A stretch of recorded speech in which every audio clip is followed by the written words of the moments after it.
স্বাগত জানাচ্ছি আন্তর্জাতিক সংবাদে। আপনাদের সাথে আছি আমি আমিনা সুমি। প্রথমেই সংবাদ শিরোনাম। ইউক্রেনের হামলায় রাশিয়ার সোচিতে তেলের ডিপোতে আগুন। ট্রাম্পের পারমাণবিক সাবমেরিন মোতায়েন, নিশ্চুপ রাশিয়া। ইসরায়েলি হামলায় নিহত আরও ৬২ ফিলিস্তিনি। অস্তিত্বের সংকটের মধ্য দিয়ে যাচ্ছে যুক্তরাষ্ট্র।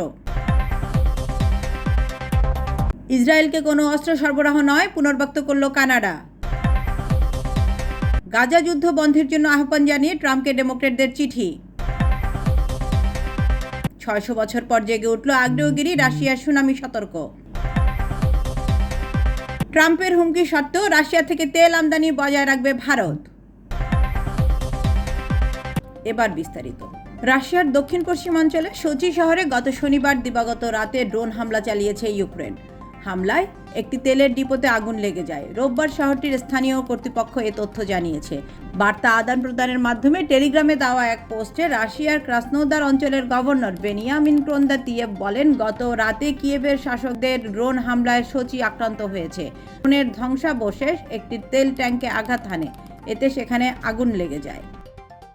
সম্প্রতি সামাজিক যোগাযোগ মাধ্যমে রাশিয়ার সাবেক প্রেসিডেন্ট ও দেশটির জাতীয় নিরাপত্তা পরিষদের বর্তমান ডেপুটি চেয়ারম্যান দিমিত্রি মেদভেদেভের একটি পোস্টে ভীষণ ক্ষুব্ধ হন যুক্তরাষ্ট্রের প্রেসিডেন্ট ডোনাল্ড ট্রাম্প। তাৎক্ষণিক প্রতিক্রিয়ায় তিনি দুটি পারমাণবিক সাবমেরিন রাশিয়ার জলসীমার কাছাকাছি পাঠানোর নির্দেশ দিয়েছেন বলে জানিয়েছেন। ১৯৬২ সালে কিউবায় তৎকালীন সোভিয়েত ইউনিয়নের ক্ষেপণাস্ত্র মোতায়েনকে কেন্দ্র করে মুখোমুখি অবস্থানে দাঁড়িয়ে গিয়েছিল মস্কো ও ওয়াশিংটন। যদিও শেষ পর্যন্ত পারমাণবিক যুদ্ধ শুরু হওয়ার আশঙ্কা বাস্তবে রূপ নেয়নি, তবে সে সময় বহু মানুষ আতঙ্কে দিন পার করেছেন। ফিলিস্তিনের গাজা উপত্যকায় ইসরায়েলি হামলায় একদিনে কমপক্ষে আরও ৬২ ফিলিস্তিনি প্রাণ হারিয়েছেন। নিহতদের বেশিরভাগই খাদ্য সহায়তা সংগ্রহ করতে গিয়েছিলেন। সংবাদ মাধ্যম বলছে, গাজা উপত্যকায় শনিবার ভোর থেকে ইসরায়েলি হামলায় অন্তত ৬২ জন ফিলিস্তিনি নিহত হয়েছেন বলে স্থানীয় হাসপাতাল কর্তৃপক্ষ জানিয়েছে। নিহতদের বেশিরভাগই খাদ্য সহায়তা সংগ্রহ করতে গিয়েছিলেন।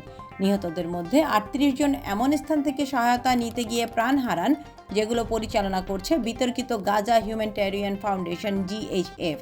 এই সংস্থাটি যুক্তরাষ্ট্র ও ইসরায়েলের সমর্থনে পরিচালিত হচ্ছে। যুক্তরাষ্ট্রের সাবেক প্রেসিডেন্ট জো বাইডেন বলেছেন, দেশটি এখন এক অস্তিত্বের সংকটের মধ্য দিয়ে যাচ্ছে।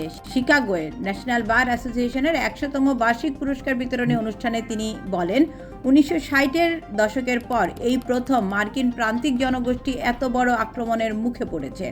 ১৯২৫ সালে প্রতিষ্ঠিত ন্যাশনাল বার অ্যাসোসিয়েশন যুক্তরাষ্ট্রের সবচেয়ে বড় এবং প্রাচীন কৃষ্ণাঙ্গ আইনজীবী, বিচারক ও প্রফেসরদের সংগঠন। বাইডেন তার বক্তব্যে কৃষ্ণাঙ্গ আইনজীবীদের নাগরিক অধিকার আন্দোলনে ভূমিকার কথা তুলে ধরেন এবং বলেন, এই উত্তরাধিকারের ধারাবাহিকতা রক্ষা করা আজ জরুরি হয়ে দাঁড়িয়েছে। ইসরায়েলের উপর অস্ত্র নিষেধাজ্ঞা বহাল রাখার ঘোষণা দিয়েছে কানাডা।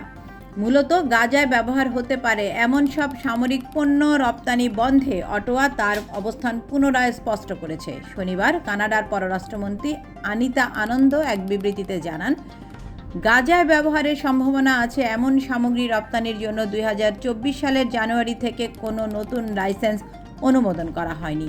তিনি বলেন, গাজায় ব্যবহৃত হতে পারে এমন সামরিক পণ্যের লাইসেন্স আমরা ২০২৪ সালের শুরুতেই স্থগিত করেছি এবং এখনও তা স্থগিতই আছে, কোনো অনুমোদন দেওয়া হয়নি। গাজায় যুদ্ধ শেষ করার জন্য সকল পক্ষকে আলোচনার টেবিলে ফিরিয়ে আনতে কাজ করার জন্য প্রেসিডেন্ট ডোনাল্ড ট্রাম্পকে আহ্বান জানিয়েছে যুক্তরাষ্ট্রের প্রতিনিধি পরিষদের ৪ জন ডেমোক্র্যাট সদস্য।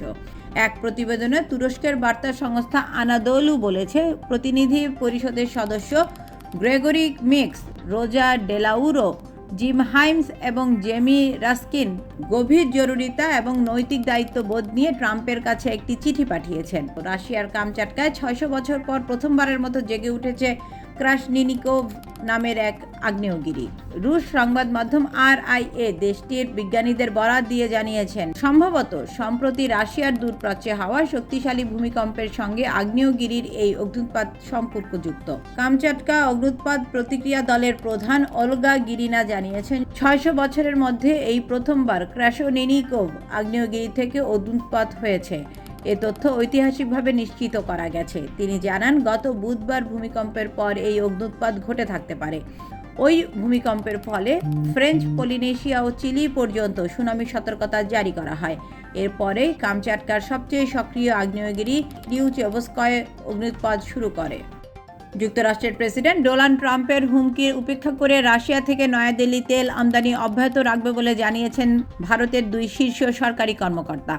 আন্তর্জাতিক বার্তা সংস্থা রয়টার্সকে শনিবার তারা এসব তথ্য জানান। তবে বিষয়টির সংবেদনশীলতার কারণে তারা নাম প্রকাশ করতে আগ্রহী ছিলেন না। ট্রাম্প সম্প্রতি ভারতের রপ্তানির ওপর নতুন করে 25% শুল্ক আরোপের পাশাপাশি ট্রুথ সোশ্যালে দেয়া এক পোস্টে হুঁশিয়ারি দিয়েছিলেন যে রাশিয়ার অস্ত্র ও জ্বালানি কিনলে ভারতকে অতিরিক্ত শাস্তির মুখে পড়তে হবে।